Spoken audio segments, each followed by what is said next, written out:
Esses dias, a minha colega de trabalho perguntou para mim como que era o processo de terapia. Ela me fez a seguinte pergunta: Bárbara, como que você começou a conhecer a si mesma? E como esse assunto, esse tema deu pano para manga, a gente conversando lá sobre isso, eu resolvi compartilhar aqui também. E durante muitos anos, para ser mais específica, durante 33 anos, mais ou menos, eu achava que se conhecer era saber, por exemplo, ah, eu sou tímida, ah, eu sou reservada, ah, eu sou introvertida, eu sou estressada, um exemplo, eu sou paciente, eu gosto de ajudar pessoas. Eu achava que se conhecer tinha a ver sobre essas coisas que eu falei. Então, eu achava que me conhecer era descobrir quem eu era ali naquela superficialidade. Mas eu acho que essa era uma resposta errada. Talvez não errada, mas não a resposta em que a gente talvez você esteja buscando aqui nesse vídeo. Eu vou explicar. Eu passei anos tentando descobrir a minha profissão, por exemplo.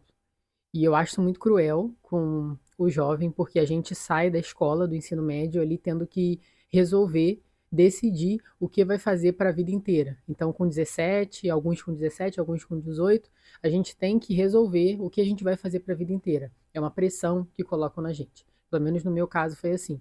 Então, eu era muito confusa, porque eu era uma menina sem instrução sobre a vida em si, sem instrução de pessoas mais velhas para me instruir e sem instrução, sem experiência na realidade. Então eu era muito confusa sobre qual faculdade fazer e depois, né, passou a época da faculdade. Aí eu fiquei confusa sobre o que eu ia fazer, porque aí chegou aquele momento, e agora? Eu arrumo um emprego? O que que eu faço? E aí eu arrumei um emprego e depois eu descobri que não era muito a minha praia aquilo ali, ser CLT, então eu comecei a empreender e aí eu comecei aquela confusão, qual o negócio que eu abro? O que que eu faço? E depois, né, buscando essa resposta aí de negócio, vinha aquela pergunta que vocês já devem ter escutado muito, qual que é o meu propósito? E aí eu pensava, mas que raio de propósito é esse? O que que é isso que todo mundo fala? E eu não sabia. Era muito confuso. Eu não sabia dizer. Eu acho que na época eu já não era tão jovem, já não tinha mais 18 anos, eu já tinha uns 20 e pouco, 25, 26. Mas talvez eu gosto de pensar que eu não estava preparada para entender o que, que era ainda. E com isso tudo eu acabava me achando uma pessoa estranha, porque eu ouvia muita gente falar sobre propósito, muita gente prosperando, muita gente já sabendo o que fazer da vida e eu não sabia. E eu me achava estranha por isso. E com isso eu ficava assim magicamente esperando a resposta aparecer, até eu entender que eu precisava mudar a forma de procurar essa resposta. E aí eu comecei a me conhecer quando eu parei de tentar ficar me definindo pelo o que as pessoas falavam que eu era. Porque durante a minha vida inteira eu me definia pelo que eu ouvia da boca das pessoas. Então, por exemplo, eu vou explicar aqui para dar um exemplo. Eu nunca fui uma criança de falar muito. Então, as pessoas falavam que eu era tímida. Ah, você é tímida, você é tímida, você é tímida, ela é tímida. Então, eu cresci com isso. E realmente eu não falava muito. Então, eu cresci com esse rótulo. Eu sou tímida, então tá, então eu vou ficar quieta. Já que eu sou tímida, já que as pessoas estão falando isso, é isso que eu vou fazer. Eu vou ficar quieta. E não só isso, dei só um exemplo para ficar concreto, mas a gente escuta várias coisas no decorrer da vida. Então, cada coisa que eu escutava das pessoas, eu fui me moldando. Eu falei, ah, então eu sou assim, então eu sou isso, sou aquilo. E cresci com isso, cresci com esses rótulos que as pessoas colocavam em mim. Até que eu entrei naquele processo de autoconhecimento. E aí eu fui começar a me conhecer de fato. Vou explicar melhor. Então, o que que eu fiz? Assim, a primeira coisa que eu percebo que eu fiz que me ajudou a me conhecer melhor foi começar a observar os meus padrões. E esse assunto é um pouco complexo para quem está começando, e eu acredito que se você caiu aqui nesse vídeo, se você chegou até aqui, talvez você esteja começando, mas eu vou tentar explicar aqui da melhor forma possível. Vou trazer alguns exemplos práticos da minha vida, porque eu acho que ficam mais fáceis de quem está aí assistindo perceber, talvez se identificar e entender melhor o que, que eu estou querendo dizer. E no meu caso, eu comecei a enxergar essas coisas na terapia. Eu comecei a fazer em 2021. E eu só comecei porque o meu pai morreu Aí eu não soube lidar com isso, eu comecei a ter muitas crises de ansiedade. Na realidade eram crises de pânico, eram coisas assim muito fortes, coisas que eu nunca tinha sentido na minha vida. E as pessoas começaram a falar, algumas pessoas, procura uma terapia, procura alguma coisa que isso vai te ajudar a lidar com o luto. E de fato foi a morte que desencadeou, mas eu penso o seguinte, a morte foi a gota. Ou seja, eu durante a minha vida, eu carreguei, eu engoli muita coisa, que aquilo ali foi, eu gosto de pensar numa corda, né, que aquilo foi puxando a corda. Aí a corda vem puindo, né? Igual um barbante ali, ele vem rasgando, ele vem puindo, puindo, puindo, puindo, até que quando meu pai morreu, a corda rompeu. Mas não foi a morte em si que causou isso. Eu tenho total consciência que foi tudo, várias coisas da minha vida que juntaram e quando ele morreu, aquilo ali rompeu de vez. E eu não sabia lidar com perda, eu não sabia muito bem lidar e comecei a terapia em 2021. Eu tinha também relacionamentos muito ruins. Na verdade, eu vinha de relacionamentos ruins. Na época, eu tinha um relacionamento, não era um relacionamento bom, mas eu não sabia disso, eu não sabia identificar. Na minha cabeça, os relacionamentos eram assim. Por quê?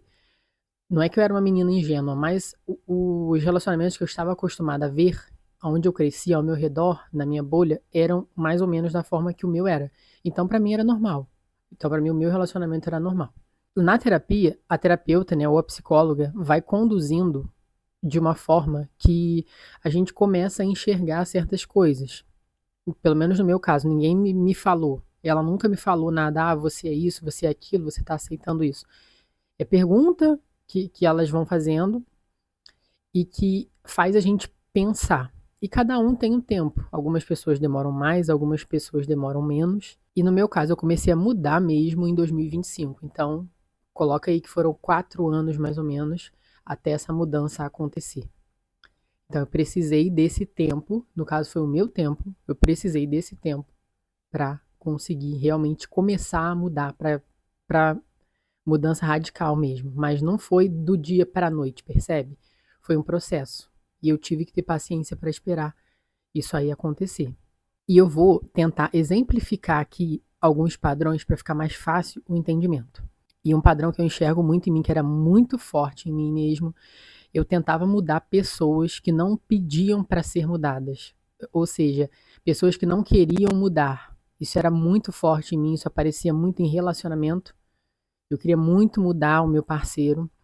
Aparecia também em amizades, acaba aparecendo em relacionamento familiar também, mas em relacionamento isso era uma coisa muito forte. Eu achava que se eu me esforçasse muito, eu ia conseguir mudar a pessoa. Só que depois de muito tempo, mais ou menos 4 anos, eu fui entender que ninguém muda ninguém. A pessoa realmente só muda se ela quiser mudar. E eu gastava toda a minha energia tentando mudar as pessoas, tentando fazer que as pessoas fossem da forma que eu queria que elas fossem, da forma que eu pensava. E depois eu percebi que ninguém ia mudar porque eu queria. A pessoa só ia mudar se ela quisesse mudar. Então esse é um exemplo de um padrão. Outro padrão, eu queria controlar e resolver tudo. Então eu pensava, se eu fizer a coisa certa, eu consigo controlar o resultado. Eu não controlo a mudança do outro, o comportamento do outro, as reações do outro, também não controlo o passado e não controlo muito menos o futuro. E eu queria controlar tudo e todos. Eu achava que se eu fizesse o certo, aquilo ali ia dar certo. E depois que eu entendi que eu não controlo todo mundo, isso tirou um peso enorme das minhas costas, porque eu vivia numa ansiedade absurda. Eu vivia num modo de sobrevivência absurdo, porque eu ficava tentando controlar as pessoas. Eu queria porque queria que a pessoa não quebrasse a cara, sabe? Então eu fazia coisas para ajudar aquela pessoa a não quebrar a cara. Só que aquilo ali estava só acabando comigo. E a pessoa, ela não estava nem aí se ela ia quebrar a cara ou não. E muito menos nem aí para mim. Se ela não estava preocupada com ela, quem dirá comigo? E eu demorei muito a entender isso, eu gastei muita energia, gastei muito tempo até eu entender isso. E um outro padrão que aparecia muito forte em mim era que eu ficava pulando de galho em galho, não literalmente, mas eu ficava trocando de estratégia. Eu comecei uma coisa, não deu certo, eu vou tentar outra porque isso aqui não deu certo, mas eu não dava tempo das coisas amadurecerem. Um outro também que eu carreguei a vida inteira e hoje para mim foi um alívio, eu tirei um peso absurdo das costas, é tentar agradar todo mundo. Eu não sabia, eu não tinha essa consciência de que eu agia dessa forma, mas eu tinha medo de ser excluída na realidade. Então, eu fazia tudo para agradar os outros, eu ouvia o que as pessoas estavam falando ali só para não desagradar, mesmo que aquilo me desagradasse. Vale comentar aqui que esses padrões, eles são muito enraizados e são muito inconscientes. Então, para você identificar, você tem que estar disposto mesmo a se libertar dessas amarras aí e estar disposto a descer essas camadas, porque quando a gente está aqui na superfície. E para identificar, para entender esses padrões, a gente precisa descer as camadas. E muitas vezes descer essas camadas é dolorido, é desconfortável, porque você vai descobrir coisas que você não quer descobrir. E muitas vezes você remói porque você volta no passado. No meu caso, eu descobri coisas que eu fiz no passado, que eu tolerei, que eu aceitei, que eu fui muito otária lá no passado. E volta e meia eu fico trazendo isso à tona, me perguntando como que você fez isso. Então, para chegar nesse ponto, para conseguir identificar, a pessoa tem que querer, porque vai ser dolorido, mas é libertador. Por outro lado, apesar de ser dolorido, é libertador, porque de verdade é um peso que a gente tira das costas. Parece que você tá andando assim e depois você começa a andar assim, porque é só quem já passou por isso talvez entenda aqui o que eu vou falar. Mas não tô aqui falando da boca para fora, não tô aqui com papo de coaching, eu tô aqui de fato porque eu vivi. Se eu não tivesse vivido, eu não estaria aqui falando.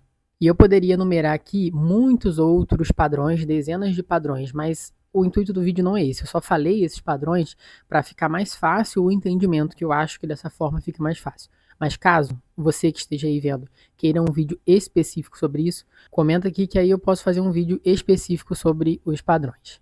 E um segundo ponto que me ajudou a me conhecer, experimentar coisas diferentes. E eu vou dar exemplo aqui porque como eu sempre falo, eu acho que o exemplo fica mais fácil de vocês entenderem o que eu estou querendo dizer. Como eu vou saber se eu gosto de alguma coisa se eu nunca experimentei? Então vamos lá.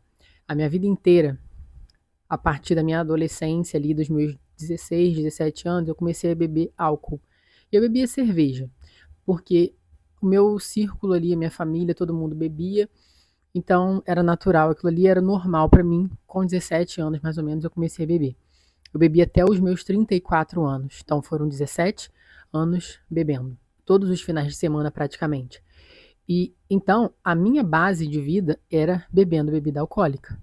Eu não sabia como que era a vida sem bebida alcoólica. E quando eu parei de beber, eu fiquei um tempo sem beber, eu pude metrificar, eu pude comparar como era a minha vida bebendo e como era a minha vida não bebendo. Surreal, de novo aqui, outro papo que parece um papo de coaching, parece uma coisa super clichê e de fato é, mas mudou completamente a minha vida, a minha forma de pensar. Hoje eu tenho mais clareza, eu tenho muito mais disposição. A minha vida do passado, a minha vida enquanto eu bebia, não era uma vida boa. Hoje eu não penso em voltar a ter aquela vida de jeito nenhum. Não é que eu não bebo álcool, eu até bebo. Às vezes eu bebo um vinho, alguma coisinha ou outra, mas a questão é ficar embriagada com muita frequência. E isso aí não é legal. Só que eu não tinha base, eu não tinha essa informação. Meu cérebro não tinha essa informação de como é a vida não bebendo. Tinha lá atrás, mas eu era adolescente, eu era uma menina. E é isso que eu tô querendo dizer quando eu falo sobre experimentar coisas diferentes. Igual aqui. Para eu saber se eu gostava de criar conteúdo, eu precisei começar a criar. Só pensar não ia adiantar. Então, eu produzi. Então, a experiência revelou coisas para mim. Não foi alguém que me contou. Eu realmente vivi. Isso aí me ajudou a me conhecer. Porque eu entendi que eu não nem gostava de beber. Eu bebia porque aquilo era normal ao meu redor. Se eu não bebesse, eu ia não pertencer àquele grupo. E eu não queria ser excluída. Então, eu bebia para me adequar. E aí aquilo ali virou um hábito. Ficou natural, eu acostumei, fui bebendo e bebendo e bebendo e bebendo. Um terceiro ponto também que me ajudou nesse processo foi escrever as minhas reflexões. Eu escrevo num caderno, né? Que eu falo até que é um diário. Aquilo ali me ajuda a entender os meus padrões, porque eu escrevo realmente aquilo ali que eu tô pensando. Eu também consigo medir o meu progresso, porque se eu pegar o meu diário 6 meses atrás, 7, 8 meses atrás, e eu ver como que eu estava, porque eu realmente escrevi ali o jeito que eu estava, Hoje eu vejo que eu tô totalmente diferente, que a minha vida tá totalmente diferente, tá muito melhor. Hoje eu tenho qualidade de vida, coisa que um pouco tempo atrás eu não tinha. Então, eu consigo também fazer essa medição, consigo analisar esse progresso invisível, que é o progresso que a gente muitas vezes não vê. E a gente acha que não está evoluindo, mas está sim. E também me ajuda a entender os meus padrões, porque eu realmente escrevo ali e eu vou mais fundo, eu vou tentando entender por que, que eu penso daquela forma, por que, que aquele pensamento veio naquele momento. Só escrevendo aquilo ali que eu consigo entender por quê. Se eu só pensei hoje, eu tô de tal jeito. Daqui uma semana eu não vou lembrar que eu tava desse jeito hoje. Daqui a um mês é que eu não vou lembrar mesmo. Mas se eu escrever, conforme eu vou folheando ali, voltando as folhas, eu consigo. Eu tava assim desse jeito também. E foi numa época assim. E hoje eu tô desse jeito. São épocas, são momentos parecidos, né? O mecanismo ali é parecido. Então talvez tenha alguma relação com isso. Entende? É isso que eu tô querendo dizer com essas reflexões. E o quarto ponto, eu parei de ficar me perguntando quem eu sou, né? Que é o que eu falo ali que a gente está aqui na superfície. Essa pergunta é muito vaga. Aí eu comecei a me perguntar por que que eu faço isso? Por que que eu ajo dessa forma? Então, trazendo um exemplo aqui do meu caso. Por que que eu evito tomar decisões? Por que que às vezes eu procrastino certas coisas? Não é porque eu sou preguiçosa. Eu fui descobrir que eu tinha medo de fracassar. Eu fui entender, e é difícil a gente entender e aceitar isso, porque a gente fica tentando se sabotar o tempo inteiro, mas na realidade eu procrastino certas decisões, certas coisas, de começar certas coisas por total medo de fracassar. Mas aí eu fico sempre colocando uma barreira. Não, eu ainda não tenho isso, então eu não posso começar. Aí quando eu tenho aquilo ali, eu crio uma outra barreira. Eu ainda não tenho aquilo, então eu não posso começar. Mas não. Na realidade, eu tô com medo de começar e não dar certo. E uma outra pergunta que eu me fiz: por que eu sempre fui considerada pelas pessoas como uma pessoa tímida? Na realidade, eu não sou uma pessoa tímida. Só que durante toda a minha vida, durante toda a minha infância, e é lá na infância que essas coisas são formadas, eu não podia fazer nada. Então eu me lembro assim, são lembranças vagas, porque eu era bem nova, mas eu lembro que eu não podia fazer as coisas assim, eu não podia mexer em alguma coisa. Se eu deixasse alguma coisa cair no chão, a minha mãe era ela não me batia, mas ela me chamava a atenção. E eu não podia tirar alguma coisa do lugar e colocar num outro lugar. Era sempre zangando, sempre brigando ali, sempre chamando a atenção. Então, em algum momento, eu falei, então eu não posso fazer essas coisas. É melhor eu ficar aqui na minha, porque aí eu não vou ser chamada a atenção. E aí, em algum momento, eu fui só me encolhendo, me encolhendo, me encolhendo, até no ponto de eu não falar mais. Porque muitas vezes eu também não podia falar certas perguntas que a gente faz, os adultos, não por mal, eles constrangem a gente. Teve um dia que eu vi um vídeo e achei muito interessante. Era de uma psicóloga, agora eu não me lembro o nome dela. E ela estava falando sobre a importância de ter bons instrutores. Ela não usou nem a palavra instrutores, agora eu esqueci a palavra que ela usou. Mas ela estava se referindo a pais e professores, orientadores que ela usou. A importância de ter bons orientadores, porque a criança ela não sabe. E aí tinha um comentário de uma moça, eu achei muito bacana isso. Ela falou assim: eu era criança, eu perguntei se o México ficava na Argentina e debocharam de mim. O meu olho chega a lacrimejar, assim, isso é cruel com a criança. Como que uma criança vai saber que o México também é um país que nem a Argentina? Então, nesse momento, eu me lembro da minha infância que eu deixava de perguntar coisas porque iam me constranger. E não ia me constranger eu e a pessoa, iam me constranger na frente de outras pessoas.